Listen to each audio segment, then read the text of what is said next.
Hey, dear Crossway family, this is Tom, and as you can see, I'm getting ready for a run. There's a lot of analogies for running and ministry and life, and I want to ask you to consider a couple of words with me as my heart to yours in light of where we are as a church family. And the first word is the word pace. When you run, you have to pace yourself. As you get on longer runs, one of the things you realize is that there are different times where you have to pull off the gas, so to speak, or the throttle, and in order to allow your body to get replenished and rejuvenate itself. So in that, I feel like we're in a season that we've entered into in acquiring the building and moving in the transition, that we've expended a lot of energy. And so our goal now is to think through is how can we as a group of leaders, as we've talked and prayed about, is how can we allow our body to recover over this next few months, and then as we anticipate next year to then re-engage in a lot of different ministries. But how can we recover right now? So we're trying to keep the body events and activities and equipping streamlined so that we as a group can recover and we can focus on what's most important, and that being in community on mission together, that we be caring for each other, loving on one another as we acquire the building and as we take a collective kind of a deep breath and get rejuvenated. So that's what we're trying to do as a group of leaders, thinking through our ministries. How can we streamline them so as to allow us to recover? The second word is not only pace, but the word prayer. Is I would ask you to join me in actively praying every day for what God's doing, for the souls of men and women, for each other, for the needs that Crossway has as a church family. As we have been birthed by the Lord to accomplish His purposes, our desire is to stay right in step with Him, not to run ahead nor to lag behind. So I ask you to join me in prayer, that we would be praying for God's hand. So please pray with me on a daily basis for God's grace and His wisdom and direction, that His Spirit would lead us and that He would be the head of His church. The second word is the word pay, to pay it forward.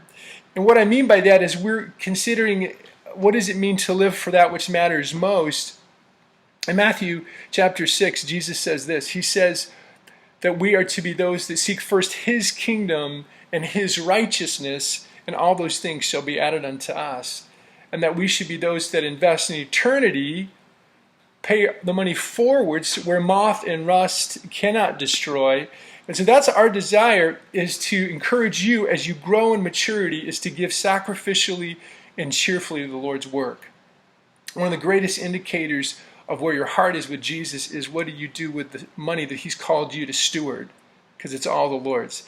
For Dawn and I, as we've prayed through this building, and we've said, Lord, what do you want us to give above and beyond our normal giving? Because that's important, because we have missionaries that are counting on us every month. Last year we gave around $54,000, if I remember exactly, but it's over $50,000 to missions. Where would our Puerto ministry be if you weren't sacrificially prioritizing giving first to your local church and also the ministry that God's doing here locally?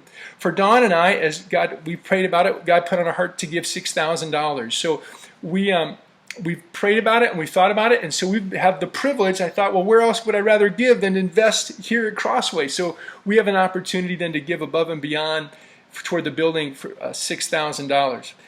Just to make it clear what that looks like is that we have $65,000 that's needed for down payment to purchase the building. And if we thought about the needs of what we want to do, we need another $20,000 down payment to add another construction loan on top of that to do some of the changes and repairs, including a balcony that we were hoped to do.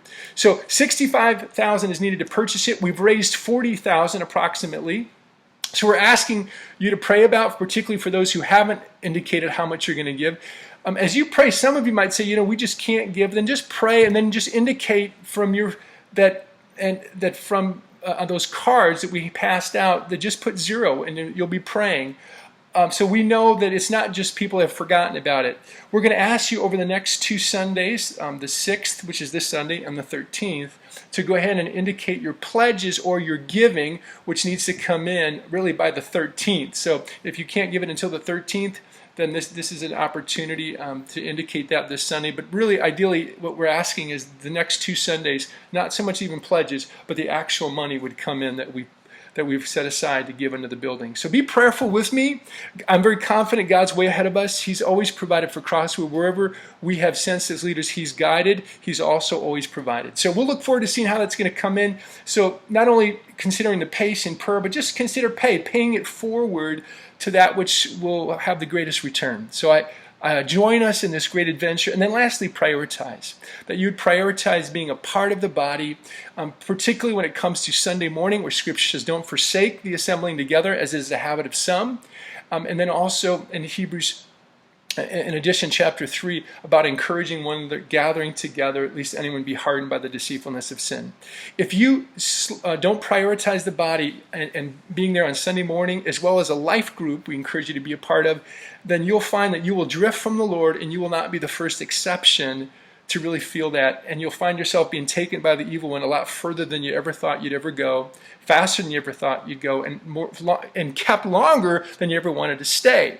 So in the evil one's hands. So make sure, prioritize the body. There'll always be things. You'll be tired, kids, vacations, things. If people come in from out of town, bring them to the church family where they can hear the truth. So join us. Love you all. Be praying with you in this be praying with us in this journey, and we'll look forward to seeing you on Sunday. Bye.